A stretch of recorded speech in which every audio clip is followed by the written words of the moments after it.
오늘은 여호와를 기다리며 그를 바라보리라 라는 제목으로 말씀을 함께 나누도록 하겠습니다. 기독교 신자들이 가장 크게 오해하는 것 중에 하나가 무엇이냐 하면 하나님께서 마치 우리를 구원하시기 위해 아주 우리에게 막 애원하시는, 나 좀 믿어줘라, 나 좀 믿어줘라, 이렇게 애원하신다라고 생각을 하는 경향이 있습니다. 그래서 하나님께서 우리에게 아주 목을 매는 것처럼 생각하는 경우가 있습니다. 물론 하나님께서 우리를 사랑하시고 우리를 위해서 생명을 내어주신 것이 맞습니다. 그러나 우리가 그것을 잘못 오해하게 되면 하나님께서 나에게 휘둘리는 존재처럼 여겨질 수 있다는 것입니다. 하나님은 절대로 우리에게 휘둘리시는 분이 아니십니다. 우리에 의해서 하나님께서 판단하시고 행하시는 일들이 좌지우지 되는 것이 아닙니다. 모든 주권은 우리에게 있는 것이 아니라 누구에게 있습니까? 하나님께 있는 것입니다. 그래서 우리는 이러한 인본주의적 발상들을 다 내려놓아야 합니다. 하나님을 제대로 알지 못하는 무지함에서 나온 발상이기 때문에 이런 것들을 내려놓을 수 있어야 하는 것입니다. 그렇기 때문에 우리가 하나님의 말씀을 내가 순종하지 않아도 나에게 별 탈이 없을 거야 라는 그러한 자기 스스로의 생각에 빠지게 되는 것입니다. 하나님께서는 당신의 백성을 구원하시기 위해 인간들에게 애원하실 이유가 전혀 없으십니다. 왜냐하면 구원은 전적으로 하나님께 달려있는 것이기 때문에 그렇습니다. 구원은 인간이 하나님을 믿어줘서 받는 것이 아니에요. 그렇죠? 내가 하나님 한번 믿어줘 볼까? 내가 오늘부터 좀 하나님께 좀 찬양 좀 해볼까? 내가 하나님을 믿어드려서 하나님을 기쁘게 해드려 볼까? 그래서 하나님께서 나에 의해서 좌지우지 되는 게 절대로 아니란 말입니다. 구원은 하나님께서 그냥 일방적으로 우리에게 주시는 은혜의 선물입니다. 그래서 이 은혜의 선물을 받게 되면 내가 내 스스로 하나님을 믿어줘 볼까? 이런 발상이 나올 수가 없는 거예요. 내가 하나님을 믿을 수밖에 없고 하나님을 의지할 수밖에 없고 하나님을 찬양하고 경배하고 예배할 수밖에 없는 존재가 될 수밖에 없는 것입니다. 무슨 말씀인지 아시겠죠?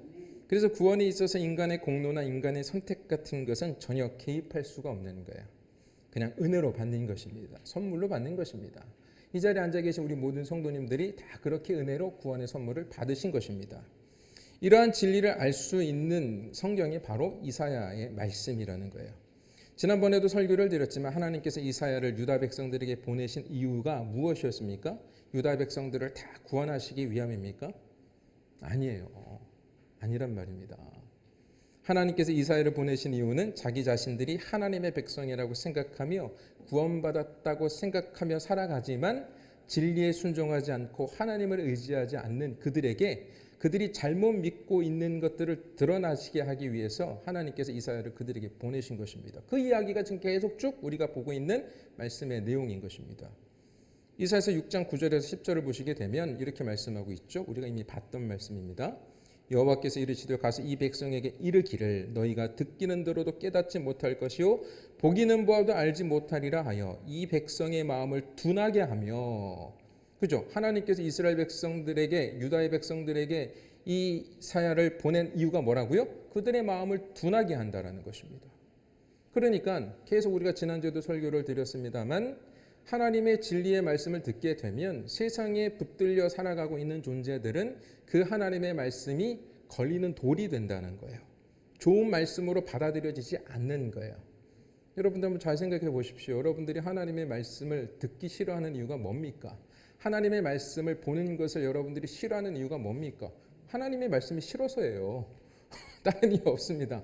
세상의 것보다 하나님의 말씀이 더 흥미가 없고 나에게 소중한 것으로 여겨지지 않기 때문에 여러분들이 하나님의 말씀을 가까이 접하지 않는 것입니다.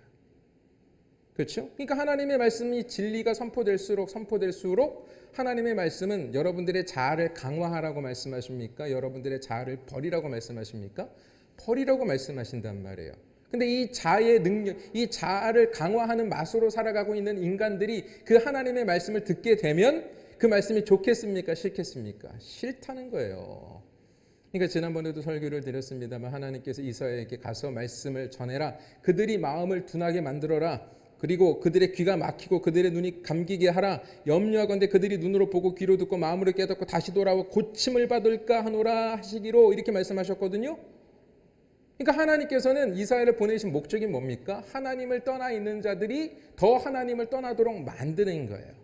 그런데 우리가 지난번에도 말씀을 들었습니다만 그렇게 하나님을 떠나는 자들 가운데 어떠한 자들도 있다 그랬어요?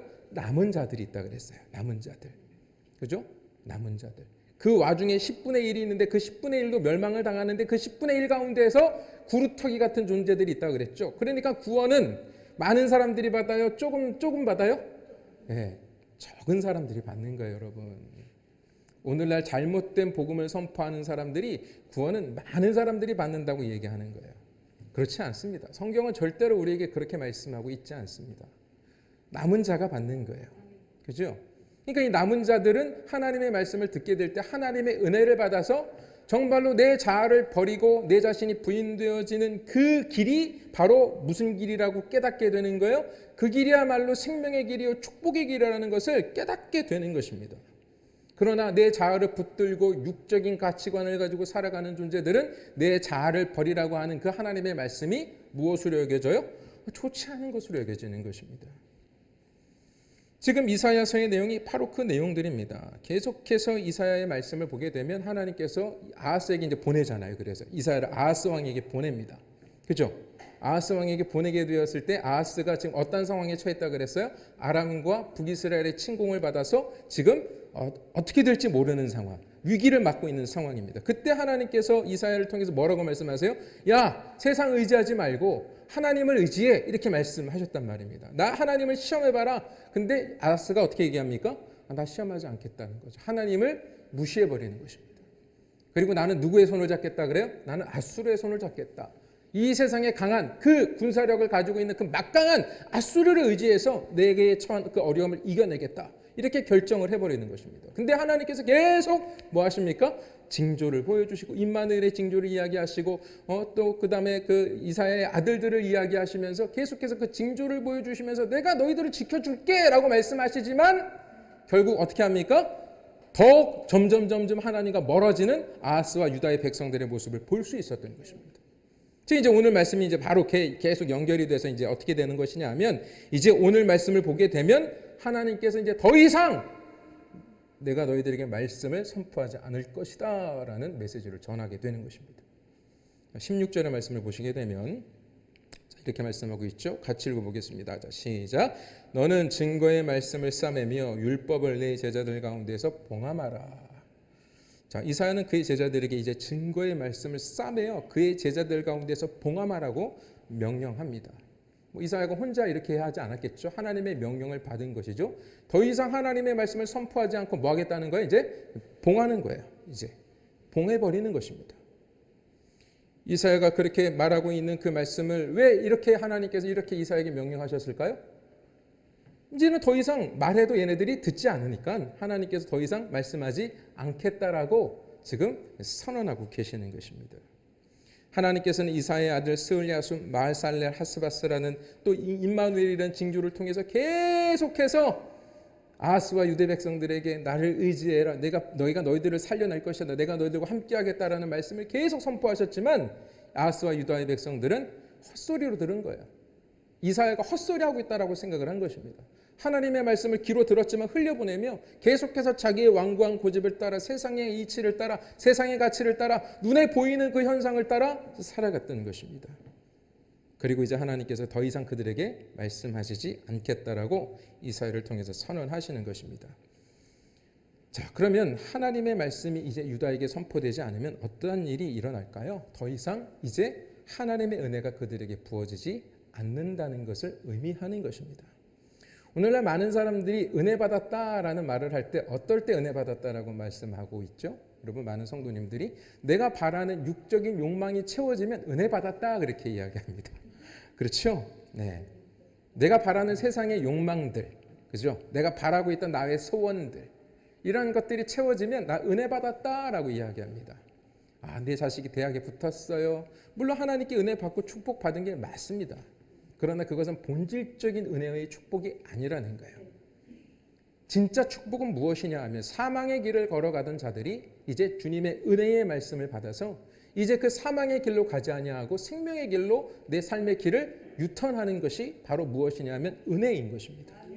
그러니까 내가 잘못된 길을 가다가 유턴해서 가다가 하나님께 가다가 또 내가 어느 순간 세상을 향해 가고 있다가 또 하나님의 말씀이 부어져서 내가 다시 돌아서서 하나님께 가고, 이게 은혜라는 것이죠. 그런데 내가 살아가는 그 삶 속에서 계속해서 내 삶의 욕구와 쾌락의 어떠한 내가 추구하는 그 쾌락들이 내 안에서 이루어지고 내가 원하는 것들이 이루어지는 것, 그러나 결국 그러한 일들이 계속 가게 되면 인간들은 어떻게 될 수밖에 없습니까? 하나님을 찾지 않아요. 하나님을 따라갈 생각을 하지 않습니다. 누구 따라갈 생각합니까? 세상 따라갈 생각을 하는 것입니다. 그러니까 은혜는 무엇입니까? 은혜는 내가 하나님의 나라로 갈 수 있는 존재로 계속 나를 깨우쳐 주어서 내 안에 있는 세상의 것들이 비워지는 것이 은혜라는 것이죠. 근데 그게 멈춰지면 이제 어떻게 되는 거예요, 여러분? 그죠? 멈춰지면 이제 맹렬한 하나님의 진노와 심판만이 남아 있게 된다라는 것입니다. 오늘날 우리의 모습은 어떻습니까? 교회는 이 시대의 남은 자들이에요. 그렇죠? 여러분들은 남은 자들인 거예요. 그죠? 이 세상과 구별된 성별된 하나님의 거룩한 백성들인 것입니다. 세상에 속한 자들이 하나님의 말씀을 듣게 되면 하나님과 멀어지는 것은 당연한 것입니다. 물론 이 세상 속에도 하나님께 택함을 받은 자들이 있어서 하나님께로 돌아오는 자들이 있습니다만, 세상 사람들이 하나님의 말씀을 듣고 멀어지는 것은 당연한 거예요. 그렇다면 교회에 속해 있는 사람들 가운데서도 하나님의 말씀과 담을 쌓고 살아가는 사람들이 있을까요, 없을까요? 아주 많습니다. 그냥 조금 있는 게 아니라 교회 안에도 아주 많은 거예요. 이게 똑같은 거예요. 왜냐하면 남유다라는 나라 자체가 교회예요. 근데 그 교회 안에 어떻다라는 거예요? 하나님의 말씀을 듣는 사람이 있는가 하면 소수의 하나님의 말씀이 듣는 사람은 있는 거예요. 그러니까 오늘날 교회도 마찬가지입니다. 하나님을 믿는다고 교회를 열심히 다니는 분들이 있지만 하나님의 말씀과 담을 쌓고 살아가는 분들이 훨씬 더 많다는 거예요. 하나님을 알려고 하지 않습니다. 하나님 앞에 내 삶의 비중을 들이지 않습니다. 그렇죠? 왜 그럴까요? 아까도 말씀을 드렸지만 인간이라는 존재는 자신이 좋아하는 것에 관심을 가지게 되어 있습니다. 그렇죠? 내가 소중히 여기는 것에 나의 시간과 물질을 할애하게 되어 있습니다. 그런데 우리의 삶을 한번 돌아보자고요. 우리의 삶이 하나님의 백성이라고 하는 우리의 삶이, 우리의 모습이 무엇을 사랑하고 무엇에 나의 시간과 물질을 할애하고 있는지를 한번 잘 보시란 말입니다. 여러분, 우리가 자신을 점검해야 돼요. 성경도 그래서 내 자신을 시험해 보라 그런단 말입니다. 내 자신을 돌아보라는 거예요. 너가 지금 하나님의 백성에 걸맞는 존재로 살아가고 있는지 내 자신을 돌아보라고 우리에게 말씀하고 있는 것입니다. 하나님께서는 지금도 우리에게 당신의 말씀을 부어주시면서, 은혜의 말씀을 부어주시면서 우리가 세상을 의지하지 않고 하나님만을 의지하는 존재로 살아가라고 명령하고 계십니다. 그래서 그의 나라와 그의 의를 위해 우리의 삶이 이 땅에서 하나님의 나라를 세워가는 존재가 되라고 말씀하고 계십니다. 그죠? 우리 표가 그렇잖아요. 이 땅에 하나님의 나라를 이루는 삶. 이것이 하나님의 백성의 삶이 되어야 한다는 것이죠. 하지만 그러한 하나님의 말씀을 한 귀로 듣고 한 귀로 흘려버리고 살아가는 교인들이 얼마나 많은지 모릅니다. 근데 아이러니하게도요, 이러한 분들이 구원받기를 원해요. 구원받기를 원하고 나는 하나님께 택함받았다라는 어떠한 믿음이 있어요. 나는 하나님께 택함받아서 구원받았어, 나는 믿습니다라고 한단 말입니다. 그런데 이게 참 아이러니한 거예요. 나는 구원받은 존재처럼 살아가지 않고 있으면서 나는 구원받았다라고 이야기하는 거예요. 늘 말씀을 드립니다만 제가 지금 드리는 설교는요, 여러분들이 아주 완벽하게 하나님의 나라의 백성으로 살아가야 한다는 걸 말하는 게 아니에요. 그걸 여러분들에게 제가 요구하면 율법이 되는 것입니다. 하나님께서 우리에게 말씀하시는 것은 율법이 아니에요. 하나님의 백성다운 모습이 우리에게 우러져 나와야 된다는 것입니다. 가장 기본적인 게 뭐냐 하면 나의 그 정체성을 가지고 살아가는 거예요. 여러분들이 다른 나라에 가면 여러분들이 무슨 생각을 하고 가지고 살아갑니까? 내가 그 나라의 사람이라고 생각하며 그 나라에서 활동합니까? 아닙니다. 저도 중국에서 7년 동안 있었지만 나는 늘 대한민국 사람이라는 생각을 가지고 살았어요. 그죠? 그래서 한국 국민으로서의 정체성을 가지고 살았단 말입니다. 그러면 여러분, 우리는 어떻습니까? 지금 우리가 이 땅에 살고 있지만 우리가 이 세상에 속한 사람들입니까? 하나님의 나라에 속한 사람들입니까? 하나님의 나라에 속한 사람들이에요. 그럼 우리는 어떤 모습으로 살아가는 것이 마땅합니까? 이 땅에 살지만 하나님의 나라의 백성의 모습을 가지고 살아가야 되는 것이죠. 그죠? 그 나라를 소망하며 살아가야 되는 것이죠.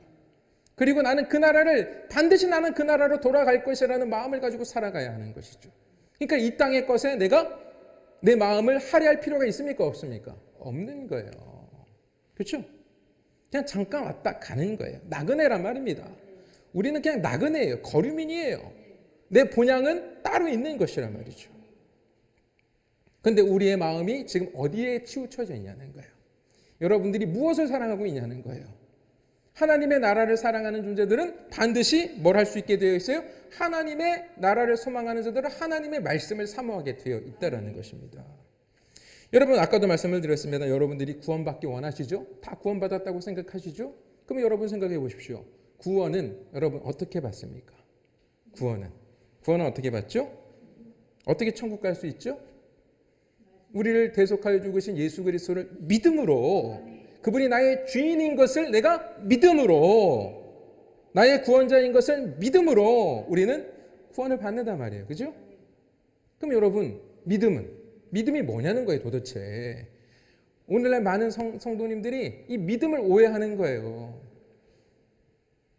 믿음을 오해한단 말입니다. 예? 옛날에 세종대왕이 살았다라는 거 여러분 믿어야 안 믿어요? 세종대왕이 한글을 만들었다는 거 믿어야 안 믿어요? 믿죠? 그죠? 근데 이 세종대왕이 여러분들의 인생 속에 아주 큰 영향력을 주고 있습니까? 인격적으로? 아니잖아요. 그냥 한글 만드는 우리나라에서 아주 훌륭한 왕. 그 정도로 이해하고 살아가요. 그죠? 근데 그것은 구원을 얻는 믿음이 아니에요. 그냥 지식적으로 이해하고 있는 거예요. 맞죠? 우리가 예수님을 그렇게 믿어요. 예수님이 날 위해 죽으셨대. 나 그거 믿어. 왜? 믿으면 좋은 거니까. 맞죠? 예수님이 날 위해서 죽으셨고 나를 구원해 주셔서 내가 죄사함 받아 나 천국 갈 수 있게 됐대. 그걸 우리가 아는 거예요. 그런데 나 그거 믿어. 그래, 그거 사실이야. 믿어. 그런데 그 믿는 그 믿음이 나의 삶 속에, 나의 인격 속에, 내가 살아가는 삶의 어떤 일상 속에 전혀 영향력을 미치지 않아. 그냥 나는 내 마음대로 사는 거야. 그러면 그 믿는 게 아니란 말이에요. 그냥 예수님이 나를 위해 죽으셨다라는 그 사실을 내가 포용하게 될 때 나에게 유익이 있으니까 받아들였을 뿐이지, 그 예수님과 나는 아무런 관계가 없는 거예요. 그냥 내 유익을 챙기기 위해서 그 사실을 그냥 내가 받아들인 것 뿐이에요. 맞죠? 그게 아니란 말입니다. 그러니까 여러분들이 진짜 예수님을 믿게 되면 어떤 일이 일어나요? 믿음은 어디에서 나요? 들음에서 나는 거예요. 내가 예수님을 정말로 나의 구원자로 믿게 되면 그분이 어떤 분인지 궁금하게 되는 거예요. 그분이 날 왜 구원해 주셨을까? 나를 구원해 주셨는데 내가 구원받기 전과 구원받은 내가 어떻게 변화되어야 되는지를 알고 싶어지는 거예요. 내가 정말 구원받았다면 구원받은 자의 정체성이 나의 삶 속에 드러나야 되지 않습니까? 그러니까 궁금해지는 거예요. 내 스스로 알 수 없어요. 그러니까 누구의 말씀을 들어야 되는 거예요? 주님의 말씀을 들어야 되는 거예요. 그러니까 믿음은 어디에서 나요? 들음에서 나는 것이고, 들음은 무엇으로 말미암아요? 예수 그리스도의 말씀으로 말미암는다라고 성경에 기록이 되어 있는 것입니다. 그러니까 예수 그리스도를 통해서 구원받은 하나님의 백성들이 가장 기본적으로 취하게 되는 그 구원받은 자의 징표는 무엇이냐 하면 주님의 말씀에 귀를 기울이게 되는 것이고, 왜 귀를 기울입니까? 주님이 궁금해서, 주님의 뜻을 알고 싶어서, 내가 하나님의 백성으로서 이 땅에서 어떻게 살아가야 하는지를 알고 싶어서 듣게 된다는 거예요.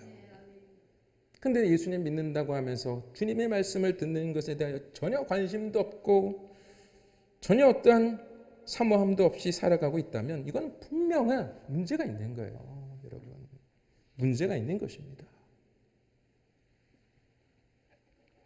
하나님은요, 하나님의 백성이 아닌 자들에게 그들의 하나님이 되어주시지 않습니다. 그러면 하나님의 백성들은 어떤 자들입니까? 아까 말씀드렸죠? 예수 그리스도를 믿는 자들이에요. 늘 주님의 말씀에 귀를 청종하고 그 말씀에 귀를 기울여서 주님 뜻대로 살기를 원하는 거예요. 예? 안 되지만 그걸 원하는 거예요. 그걸 소망하는 거예요. 안 되는 거 알아요. 잘 안 돼요.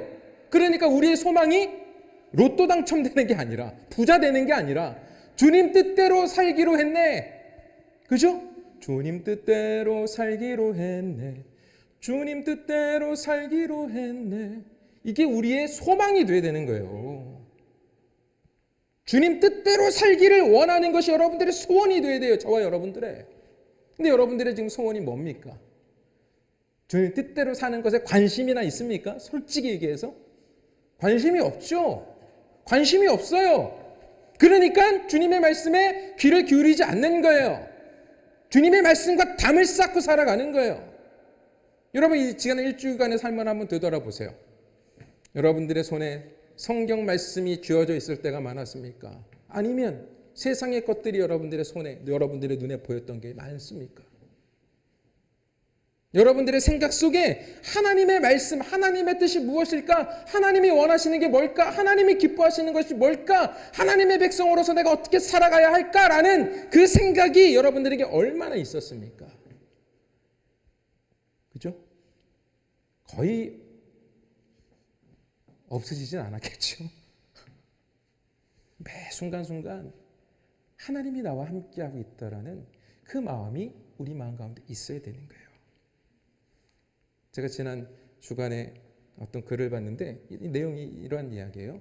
이제 물론 뭐 지어낸 이야기일 겁니다. 아니면 실제로 있었는지도 모르겠지만 어떤 수도원에 과거 옛날에 수도원에 그 많은 이제 신부님들이 있고 수도하는 사람들이 있었는데 너무 그 수도원의 분위기가 안 좋았던 거예요. 늘 서로가 미워하고 질투하고 그래서 막 늘 그 안에 분위기가 정말로 좋지 않았던 거예요.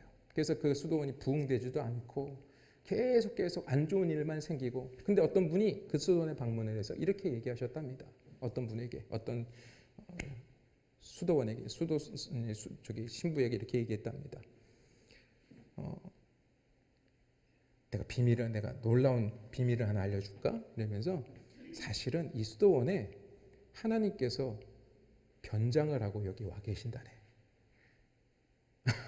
여기 하나님이 와서 변장하고 계신다네. 그러니까 그 하나님이 어떤 분인지 내가 알려주지는 않겠지만 한번 누군지 한번 알아보라고. 한번 그 어떤 분이 하나님인지 잘 생각해 보라고. 이러고 돌아갔대요. 근데 이제 이것을 다른 신부들한테도 이야기해 주니까 사람들을 볼 때마다 뭐로 보일까요? 하나님처럼 보이는 거예요. 그러니까 하나님처럼 보이니까 욕을 함부로 할 수 있겠습니까? 미워할 수 있겠습니까? 못하는 거예요. 그랬더니 점점 어떻게 됐을까요? 이 수도원이 나빠졌을까요? 좋아졌을까요? 미움과 증오와 다툼이 있던 이 수도원에 사랑이 꽃피기 시작한 거예요. 헌신과 섬김이 꽃피기 시작한 거예요. 한 사람 한 사람들을 대할 때마다 주님을 대하듯 했던 겁니다. 여러분 그게 바로 뭐냐 하면 하나님과 동행하는 방법이에요. 우리가 살아가는 인생 속에서 우리가 많은 사람들을 만나지 않습니까? 그죠? 그럼 여러분 우리는 하나님이 나와 함께 하셔라는 말을 어떻게 받아들이냐면 내가 하나님과 연합되어서 하나님은 늘 내 편, 그죠? 내 편이라고 생각을 하는 거예요. 근데 하나님은 우리 어떻게 함께 하시는지 아세요? 상대편으로 함께 하세요. 내가 지금 우리 성도님을 뵈면 성도님을 통해서 하나님이 나와 하나 되게 하시는 거예요. 그러니까 내가 어떻게 해야 돼요? 우리 성도님을 섬겨야죠. 섬겨야죠. 하나님이시니까. 하나님이 성도님과 함께 하시니까. 근데 우리는 자꾸 어떻게 생각하냐면 나와 함께 하시는 하나님 하니까 그냥 내 편이라는 거지. 그래서 내가 나쁜 존재라는 것에 대해서 인식을 안 해요. 내가 죄 지으면 다 용서해 주시고 저 사람이 죄 지으면 하나님 저 인간을 벌하여 주옵소서 이런단 말이에요. 그렇지 않다는 거예요. 우리는 하나님을 어디서 발견해야 돼요? 상대방에게. 그래서 그 상대방과 내가 뭐 하는 거예요? 하나가 되는 거예요. 그게 하나님과 함께하는 하나님의 백성들의 삶의 모습이라는 것입니다. 그러니까 그런 삶을 살려면 어떤 일이 일어나야 돼요? 내 안에 있는 세상의 자아가 버려져야 되는 거예요. 그게 하나님의 백성의 모습이라는 겁니다. 근데 우리가 스스로 우리가 안 돼요. 그러니까 우리는 끊임없이 어쩌면 좀 잔소리 같지만 주님의 말씀을 들어야 돼요. 주님의 말씀을 들어서 내가 잘못하고 있다라는 사실을 깨달아야 되는 거예요. 아, 내가 하나님의 백성답지 않게 살았네? 그걸 깨달아야 되는 것입니다. 근데 그 나라는 존재를 버리기 싫어하고 나라는 존재를 주인 삼아 살아가는 자들은 이러한 주님의 말씀에 그냥 귀를 닫아버리는 거예요. 닫아버리는 거예요.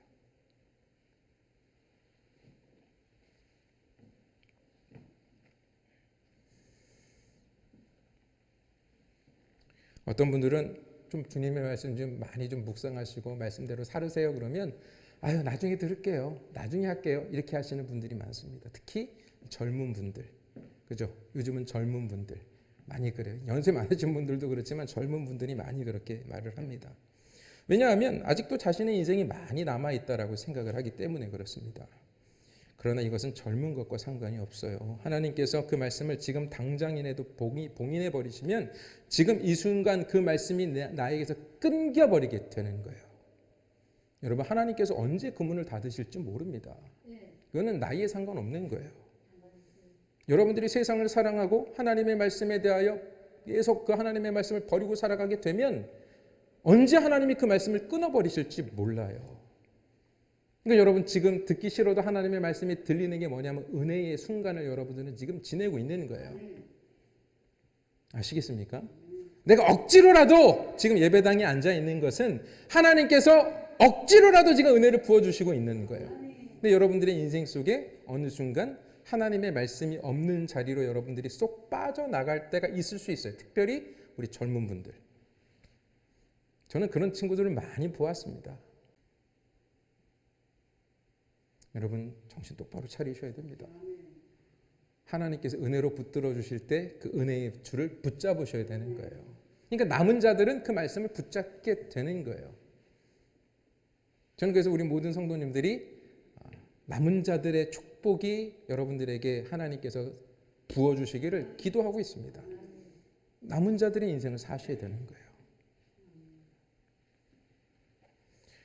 하나님의 말씀이 끊겨지게 될 때 하나님께서 마지막으로 여러분들에게 주시는 말씀이 있어요. 그건 무슨 말씀이냐 하면 내가 너희들을 이제 심판하겠다라는 말씀이에요. 아시겠어요, 여러분? 두려워하셔야 됩니다. 그래서 여러분 우리 어떻게 살아야 돼요? 시간을 아껴야 돼요. 세월을 아껴야 돼요. 제가 지금 보고 있는 책이 있는데요. 리차드 백스터라는 그분이 이런 그 기독교 생활 지침이라는 책을 이제 제가 보게 됐는데 거기 이제 시간 활용에 대해서 이야기를 합니다. 그것을 제가 하나 발췌를 해서 읽어드릴게요. 자, 그분이 쓰신 글입니다. 보통 우리에게 있는 시간을 낭비하는 사람들은 아직 회심하지 않은 육적인 가련한 사람들이며, 자, 시간을 낭비하는 사람들은 어떤 사람이라고요? 회심하지 않은 육적인 가련한 사람들이며 줄곧 쾌락의 가장 높은 주인이며 가장 큰 이익을 얻는 자인 마귀의 권세 아래 놓여 있는 사람들입니다. 자, 시간을 낭비하는 사람들, 그죠? 시간을 낭비하는 사람들이 어떤 사람들이냐 하면 육적인 쾌락을 추구하며 자기의 유익을 위하여 살아가는 존재들. 그래서 나에게 하나님께서 시간이라는 것을 선물로 주셨는데 그 시간을 그렇게 자기의 유익을, 육의 만족을 위하여 살아가는 사람들을 뭐라고 얘기해요? 마귀의 권세 아래 놓여 있는 사람들이라고 정의하고 있습니다. 계속 읽어드릴게요. 그들은 성령에 중생시키시고, 중생은 거듭남이에요. 거룩하게 하시는 하나님의 사역에 전적으로 낯선 사람들입니다. 거듭남이 뭐예요? 중생이 거듭남이라 그랬죠? 거듭남이 뭡니까? 옛사람은 죽고 새 사람으로 사는 게 중생이에요. 거듭남이에요. 근데 시간의 활용을, 내가 이 시간을 나의 육적인 쾌락과 만족을 위해서 활용하는 존재들은 마귀의 권세 아래 있어 그 거듭남의 은혜를 받지 못했다라고 단정하고 있는 것입니다. 그러면서 이렇게 이야기합니다. 거룩하게 하시는 하나님의 사역에 전적으로 낯선 사람들입니다. 거룩에는 거리가 먼 사람들, 거룩이라는 것이 낯선 사람들. 낯설다는 게 뭐예요? 여러분, 낯설다는 게 뭐예요? 익숙하지 않다라는 거죠. 그렇죠? 여러분, 하나님의 말씀을 저와 여러분들이 잘 안 듣는 이유가 뭐예요? 낯설어서 그래요. 거룩하지 않은 우리가 거룩한 하나님의 말씀을 들으니까 낯설어요. 그렇죠? 그러니까 성령이 우리를 도와주시는 거예요. 우리를 거듭나게 하시는 거예요.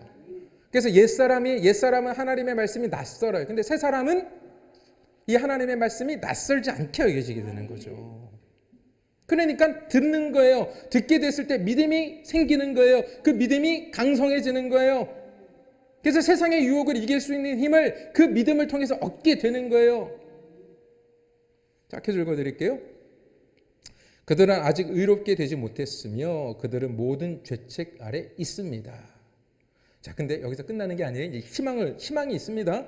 그래서 그들이 회심하지 못하고 그런 상태로 죽는다면 영원히 지옥에서 마귀들과 함께 있을 것이 확실합니다.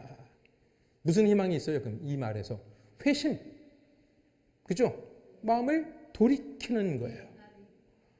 어떻게 돌이켜요? 내 시간 활용을 먼저 바꾸는 거예요.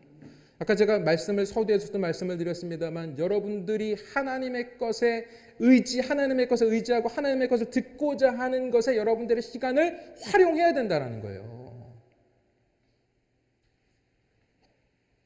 그래서 성경에도 이렇게 말씀하고 있는 겁니다. 에베소서 5장 15절에서 20절. 그러즉 너희가 어떻게 행할지를 자세히 주의하여 여러분들 스스로가 어떻게 행할지를 자세히 주의하라요. 그러면서 지혜 없는 자 같이 하지 말고 오직 지혜 있는 자 같이 하여 세월을 아끼라. 때가 악하니라. 세월을 아끼래요. 근데 여기서 재밌는 게 뭐냐면 세월을 아끼라라고 우리말은 번역을 했는데 이 아끼라는 말이 무슨 의미냐 하면 사다라는 뜻입니다. 값을 지불하고 사는 것을 말하는 거예요. 그러니까 시간을 사라라는 뜻이에요. 세월을 사라라는 거예요. 이게 무슨 얘기냐 하면 여러분들이 지금까지 시간을 어떻게 썼다고요? 우리가 지금까지 육의 만족을 위해 썼어요. 내 육의 쾌락을 도모하고 내 육의 즐거움을 도모하고 내가 내 육이 원하는 것을 위해서 내가 시간을 썼던 거예요. 그럼 이제 그거를 뭐 하라는 거예요? 그걸 팔으라는 거예요. 그걸 값으로 지불하고 하나님을 위하여 내 시간을 활용할 수 있도록 그 시간을 사라는 것입니다. 그러니까 밭에 감추인 보화를 보고 그 밭을 사죠. 근데 그 밭을 살 때 자기의 전 재산으로 그 밭을 삽니다. 그때 제가 말씀드렸었어요. 설교를 드릴 때. 그 내 전 재산이 뭐라고요? 내가 세상을 따라갔던 내 옛사람을 파는 거예요. 내 옛사람을 죽여서 그 밭을 사는 거예요. 여러분. 그러니까 세월을 아끼라는 뜻도 그 뜻입니다. 내가 세상의 뜻을 따라, 세상의 가치를 따라, 세상의 욕망을 따라 내 시간을 썼던 것들을 이제 다 뭐 하라는 거예요? 팔으라는 거예요. 왜? 그거 그대로 가지고 있으면 난 어떻게 돼요? 여러분들이 지금 그냥 그대로 그냥 사는 방식대로 내 시간과 내 정욕과 내 마음과 내 생각과 내 모든 것들을 내 육의 가치를 위하여 살아가게 되면 여러분 어떻게 돼요? 아까 말씀드렸죠? 마귀와 함께 지옥에 있는 거예요. 이게 그거 뭐 하라는 거예요? 팔아버리라는 거예요. 그리고 그걸 사라는 거예요. 뭘 사요? 하나님과 함께하는 그 시간을 사라는 것입니다. 여러분들의 인생을 새로 사라는 거예요. 그게 거듭남이에요. 그게 새 사람이에요. 새 시간을 사는 것, 나에게 주어진 새 세월을 사는 것, 이게 바로 뭐냐 하면 거듭남이에요. 내가 예수 믿고 나서 전혀 내 인생의 삶의 가치와 내 시간 활용이 바뀌어지지 않고 살아가고 있다면 그건 아니라는 거예요, 여러분.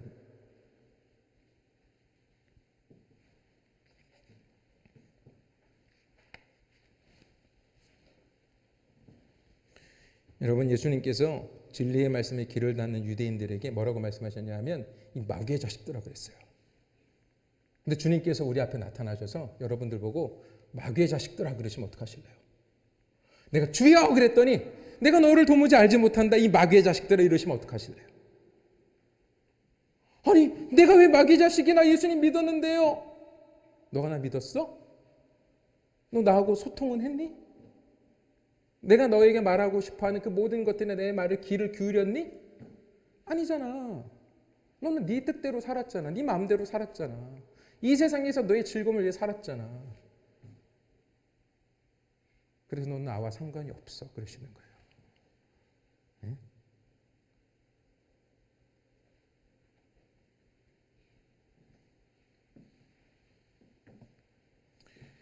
여러분 주님은요 우리를 위해서 당신의 모든 것들을 내어주신 분이십니다.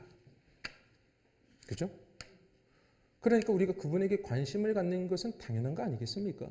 제가 지금 억지를 여러분들에게 말씀드리는 게 아니에요. 주님은 우리를 위해서 모든 것을 내어주셨어요. 그걸 사랑이라고 이야기합니다. 그럼 여러분 제가 이제 되물을게요. 여러분 주님 사랑하세요? 사랑하세요? 주님께 여러분들의 모든 것을 드릴 수 있어요. 주님께서 우리에게 모든 것을 내어주신 것처럼 여러분들 어떻습니까? 하나님께 여러분들의 모든 것을 내어 드실 수 있으십니까? 내가 맞다고 하면 아이 말도 안 되는 소리 하지 마세요 그랬을 거예요. 아무도 말씀 못 하시죠? 맞아요. 그게 우리 못해요. 못합니다. 그죠? 그럼 못한다고 해서 그냥 주님은 나에게 그냥 사랑만 일방적으로 부어주세요 하고 그렇게 살으실래요? 그건 아니잖아요. 여러분들이 만약에 여러분들의 입장이 그렇다고 생각해 보세요. 드라마에 그런 거 많이 나오잖아요. 어떤 여자가 일방적으로 남자를 사랑하는데 그 남자는 뭐 하고 있어요? 그 여자를 이용해 먹어. 그럼 우리는 드라마 보면서 이 저 나쁜 놈이라고 손가락질 하잖아요. 그죠? 근데 우리가 하나님 앞에 그렇게 살아가고 있다라는 거예요. 그죠? 아니에요? 아니에요. 우리 그렇게 살아가고 있는 거예요. 주님이 우리에게 베풀어 주신 사랑에 비하여 우리가 하고 있는 것은 정말로 우리가 열심히 하나님을 섬기려 해도 그건 아무것도 아닌 것인데 우리는 주님을 사랑하려고 하지도 않는 거예요, 지금. 주님을 사랑하면 주님의 말씀에 귀를 기울이게 돼 있다니까요. 주님을 사랑하면 주님의 말씀에 귀를 기울이게 돼 있어요. 근데 여러분 우리가 주님의 말씀에 귀를 기울이지 않고 누구의 귀에 말씀에 귀를 기울여요? 세상의 소리에 귀를 기울이잖아요. 그럼 내가 누구 친구란? 내가 누구를 사랑한다는 거예요? 세상을 사랑한다라는 거예요. 아니라고 이야기하지 마세요. 제가 계속 증명해 드리는 거 아닙니까? 그럼 어떻게 하면 돼요? 회심해야 되는 거예요.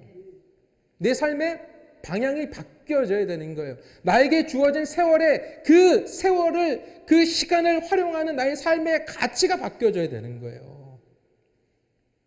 여러분 하나님 말씀에 좀 귀를 기울이세요.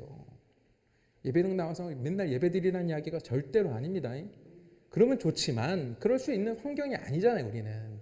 그럼 어떻게 돼요? 여러분들이 살고 있는 그 삶의 현장 속에서 직장 속에서 학교 속에서 여러분들이 늘 하나님의 말씀을 묵상하는 삶을 살아야 되고 내가 하는 행동 하나하나가 정말로 하나님이 기뻐하시는 일인지를 여러분들이 생각하고 기도하고 행하셔야 된다는 것입니다. 아시겠어요? 그리고 최소한 하나님의 말씀을 묵상하셔야 돼요. 네? 성경 구절을 여러분들이 그래서 자, 어떻게 성경 말씀을 보기를 힘드신 분들은 그냥 시편 말씀 읽으시든지 아니면 잠언이 31장까지 있으니까 1장부터 1일은 잠언 1장 읽고 2장은 2일은 잠언 2장 읽고 이렇게 읽으시든지 그것도 힘드시면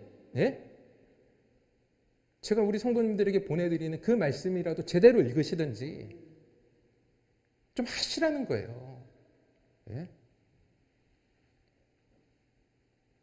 목사는 그거 하라고 하나님께서 세워주신 거예요. 성도님들 말씀 잘 안 들으니까 하나님께서 이사야를 세우신 것처럼 뭐 안 들으니까 계속 듣게 하는. 근데 이 듣는데 아이러니하게도 똑같은 일이 일어나는 거예요. 이런 말씀을 해도 오히려 하나님과 멀어지는 사람은 더 멀어지게 돼 있어요. 근데 우리 성도님들 가운데는 없다고 저는 믿습니다. 하나님의 말씀을 선포했을 때 하나님과 더 멀어지는 분이 없기를, 그죠? 없을 거예요. 그죠? 조금이라도 더 가까워지는 축복이 있기를 주님의 이름으로 축원드립니다. 네.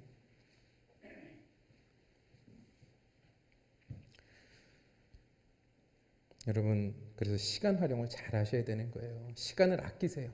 시간을 사세요. 어떻게 살라고요? 이제 세상을 위하여 살던 내 시간을 하나님께로 드리는, 여러분 먼저 물질보다도 여러분들의 시간을 하나님께 드리시기를 바랍니다. 그래서 하나님과 친밀한 교제의 시간을 좀 가지세요. 네? 아무도 아멘을 안 하시네. 하나님의 것들이 우리 안에 들어오게 되면 우리의 인생이 바뀌게 돼요. 여러분 사람 안에 있는 것이 그대로 밖으로 표출되게 됩니다. 우리 안에서 왜 자꾸 나쁜 소리가 나올까요? 우리에서 왜 욕설이 나올까요? 우리 안에 악한 것이 있기 때문에 그래요. 그렇게 악한 존재들이에요. 그러니까 우리는 어떻게 돼요? 계속 하나님의 말씀을 먹어서 거룩하고 성결함을 입어야 돼요. 하나님의 것이 채워지게 되면 어떻게 될까요? 안 나오게 되는 거예요. 목사가 그랬다고 해서 뭐 또 흉보하도 어쩔 수 없어요. 전 뭐 솔직하게 말씀드립니다. 다 똑같아요, 여러분. 전 그래서 목사를 뭐 여러분들 뭐 특별하게 보지 말라고 말씀드리는 거예요. 그냥 하나님께서 그냥 그냥 이 스피커처럼 사용하는 거예요. 네.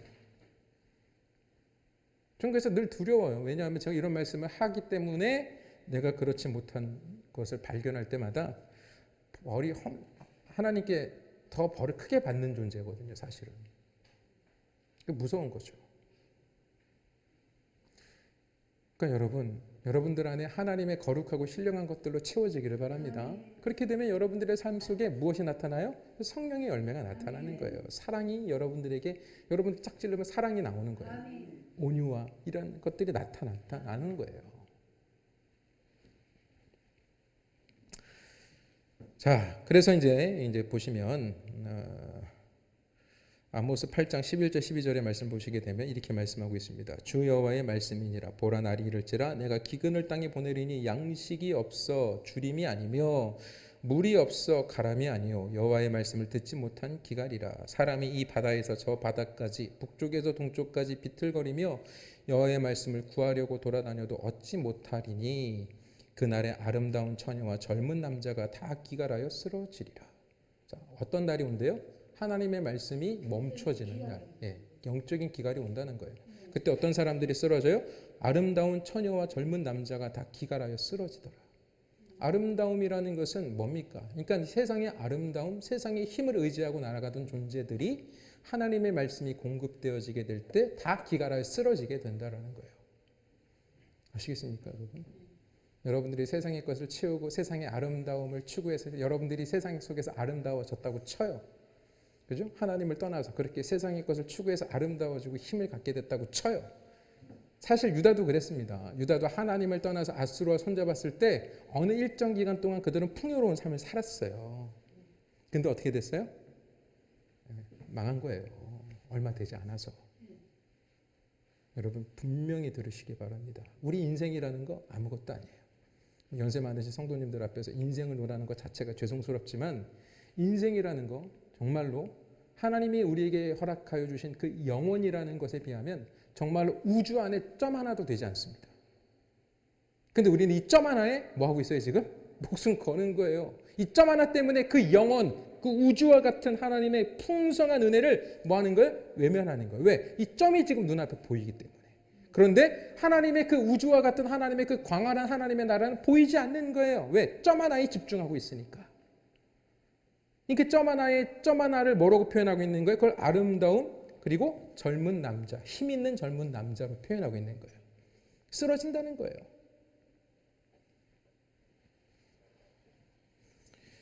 17절을 보시게 되면 이제 야곱의 집에 대하여 얼굴을 가리시는 여호와를 나는 기다리며 그를 바라보리라 라고 말씀하고 있습니다. 하나님께서 이제 얼굴을 가리신대요. 야곱의 집, 유다를 말하는 것이고 교회를 말합니다. 하나님께서 이 시대의 교회, 이 시대 그 당시에 유다와 마찬가지로 이 시대의 교회에도 지금 뭐하고 계세요? 얼굴을 가리시는 거예요.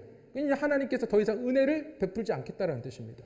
여러분 계속 말씀을 드립니다만 한국 교회가 지금 이 시대의 교회가 정말로 하나님의 뜻에 합당한 교회들로 세워져 있다고 보십니까? 아니에요.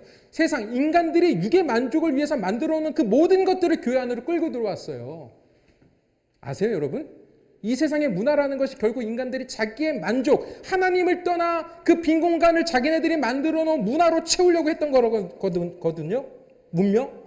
근데 인간들이 그걸 다 어디로 갖고 들어왔어요? 교회로 가지고 들어왔어요. 그래서 교회 안에서 뭐 하고 있어요? 인간들의 만족을 채워주는 거예요. 그걸 예배를 앞두고 하고 있는 거예요. 예? 맨날 예배당에서 뭐 하고 있습니까? 춤추고 노래하고. 여러분 인간들이요 출애굽했을 때 그 금송아지를 섬겼잖아요. 그죠? 금송아지를 뭐라고 여겼어요? 하나님이라고 여겼어요. 근데 그들이 그때 했던 게 뭔지 아세요?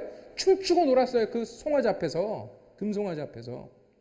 저는 그 말씀을 접하면서 하나님께서 그걸 보고 진노하셨거든요. 그게 뭡니까? 그 금송아지라는 것이 결국은 뭐냐 하면 이집트 그 애굽 땅에서 섬겼던 그 문화란 말입니다.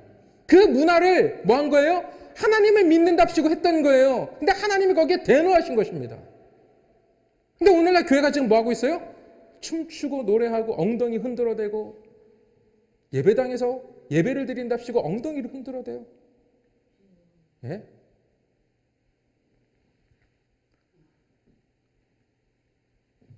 연극을 하고 결국 그거 보고 다 인간들이 기뻐하지 하나님이 기뻐하실까요, 여러분? 하나님은 그렇게 기뻐하지 않으세요. 우리가 아무리 화려한 조명 아래서 멋지게 군무를 쳐도 멋진 무용을 해도 하나님 그거 안 받으세요. 뭘 받으세요 그러면? 이 세상의 가치를 따라 이 세상과 짝짝꿍하며 살아갔던 나의 옛사람을 버리고 그것을 불태워 하나님 앞에 내 자신을 드리게 될 때 하나님이 그걸 기뻐 음행하시는 거예요. 근데 내 자아는 죽일 생각을 하지도 않으면서 온갖 화려한 것으로 하나님 앞에 드린답시고 하면 그거 하나님이 받으실까요? 아니에요. 물론 그것 가운데 내 자신을 버리는 마음을 같이 드리면 받으시겠지만 그 마음이 없이 그냥 나의 흥미를 위하여 인간들의 시각적인 어떤 기쁨을 주기 위하여 그런 일들을 한다면 그건 하나님이 대노하시는 일이라는 것입니다. 금송아지 섬기는 거예요. 그래서 하나님께서 지금 뭐 하시는 거예요? 야곱의 집에 대해 얼굴을 가리시는 것이고 오늘날 이 시대의 교회도 얼굴을 가리시는 거예요. 이때 이제 여호와를 기다리는 이사야의 고백이 나오죠. 여호와를 나는 기다리며 그를 바라보리라. 자, 얼굴을 가리신다 할지라도 지금 이사야는 믿고 있는 구석이 있는 거예요. 뭐냐 하면 분명히 약속하셨거든요. 그러니까 하나님을 아는 거예요. 하나님을 아는 지혜가 이사야에게 있던 거예요. 왜? 하나님께서 말씀하신 것들이 기억이 난 거죠. 뭘 기억하고 있는 겁니까? 지금 18절에 보시게 되면 무엇에 대해 이야기하고 있어요? 징조에 대해서 이야기하고 있단 말이에요. 하나님께서 스알 야숲, 그 다음에 그 마하할레 하스바스라는 그 아들, 그리고 임마누엘의 징조를 보여주시면서 너희들이 이 유다가 망한다 할지라도 남은 자를 남겨놓아 그들에게는 구원의 축복을 주시겠다라는 그 하나님의 약속을 믿었기 때문에 그는 지금 뭐하고 있는 겁니까? 하나님의 얼굴을 지금 가리우신다 할지라도 그는 뭐하고 있다는 거예요? 나는 여호와를 기다리며 그를 바라볼 거라고 선포하고 있는 거예요. 여러분, 구원받은 자는 바로 이러한 자들입니다.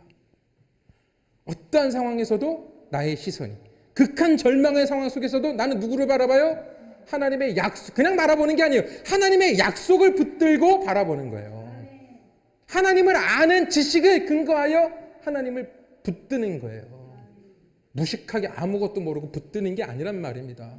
하나님이 우리에게 부어주신 그 약속을 붙들고 믿는 거예요. 그리고 바라보는 거예요. 그러니까 하나님의 말씀을 듣지 않는 자들은 그 하나님의 약속을 알겠습니까? 모르겠습니까? 몰라요. 그러므로 여호와 하나님을 기다리며 그를 바라보는 여러분들이 되시기를 바랍니다.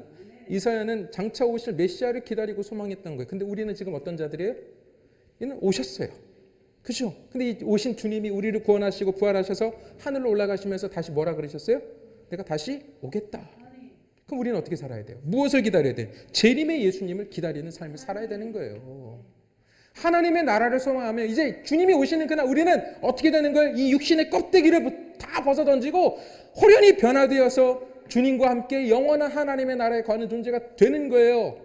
우리는 그날을 소망하며 기다리며 참고 인내하며 이 세상의 핍박과 이 세상이 주는 그러한 어떠한 공격 속에서 우리는 견뎌내며 살아가는 거예요.